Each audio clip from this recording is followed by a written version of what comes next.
Со помош на нашите пријатели од меѓународната заедница, пред се нашите пријатели од Брисел и Вашингтон, успеавме да почнеме со надминување на таа криза и тоа не на улица, не со протести и насилство, туку во институциите, според принципите на парламентарната демократија и позитивните практики на државите членки на ЕУ.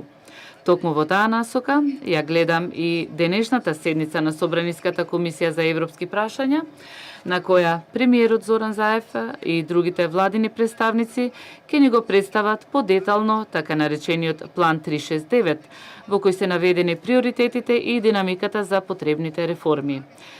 Програма која ќе не врати повторно на евроатлантскиот интеграцијски пат, на кој што ќе зачекориме здраво на двете нозе и како општество и како држава. Дами и господа, во планот 369, кој што во суштина произлегува од познатиот договор од Пржено, како и од владината програма за 2017-2020 година, има и еден конкретен дел со конкретни мерки кои се однесуваат на работата на Собранието на Република Македонија.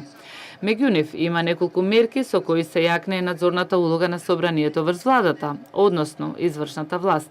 Понатаму, тоа што посебно сакам да го истакнам е вклучувањето на Собранието преку соодветните комисии во реформирањето на Управата за безбедност и контраразузнавање, на Агенцијата за разузнавање, како и враќањето на суштинската надзорна улога на соодветните собраниски комисии врз овие институции, односно врз така наречените репресивни министерства. А она што според моје мислење е многу значајно е фактот што воопшто реформите на безбедносните структури ќе мора да се одвиваат преку една широка, инклузивна дискусија во Собранието, преку која дискусија ќе се кристализира моделот на реформирање на безбедносниот систем, а со тоа и на агенциите и управите кои се вклучени во истиот тој систем. Таа широка, сеопфатна дебата која подразбира вклучување и на експертската и на академската јавност, како и на невладиниот сектор, ја сум убеден дека ќе се претвори во основна алатка и тогаш кога ќе дојдат на ред и другите реформи, односно ќе ја вградиме во функционирањето на парламентарната демократија, а посебно во процесот на донесување на закони. Тоа што сакам посебно да го истакнам е реактивирањето на клубот на жени пратенички, од каде што верувам дека ќе дојдат многу свежи идеи и размислувања и предлози. Патем, не за џабе рекле старите, трите столбови на куќата ги држи жената.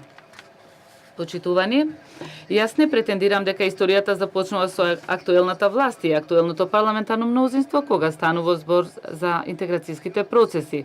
Она во што јас верувам е пред се искрената определба на владата и на ова парламентарно мнозинство да овие реформи, како и сите други реформи, ги правиме исклучиво во полза на граѓаните и општеството во целост. Секако, најголема одговорност за сите овие процеси има парламентарното мнозинство и актуелната влада. Меѓутоа, во парламентарната демократија свој удел во одговорноста има и опозицијата. Како претседател на Собранието, секогаш ќе направам се што дозволува деловникот, Законот за Собрание и Уставот со цел опозицијата да може на транспарентен начин да ги изнесе своите политички и програмски интереси, предлози, аргументи и критики. Меѓутоа, во исто време, од опозицијата очекувам и одговорно однесување во целокупниот законодавен процес, односно ефикасно функционирање на парламентот.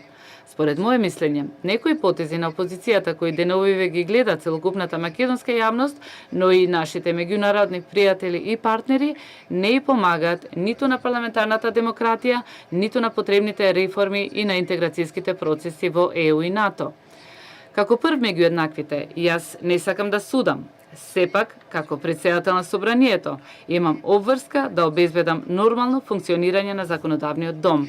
Затоа, се надевам дека предложениот владин план, познат како 369, како и владината програма 2017-2020, се добра основа за создавање на вистинска инклузивност помеѓу сите парламентарни политички субјекти. Инклузивност во која свое место мора да имаат експертската и академската јавност, а посебно уште еднаш би сакал да ја истакнам улогата и вклученоста на невладиниот сектор. Само така, како што реков, ќе можеме здраво, со двете нозе, успешно да зачекориме на нашиот евроатлантски пат.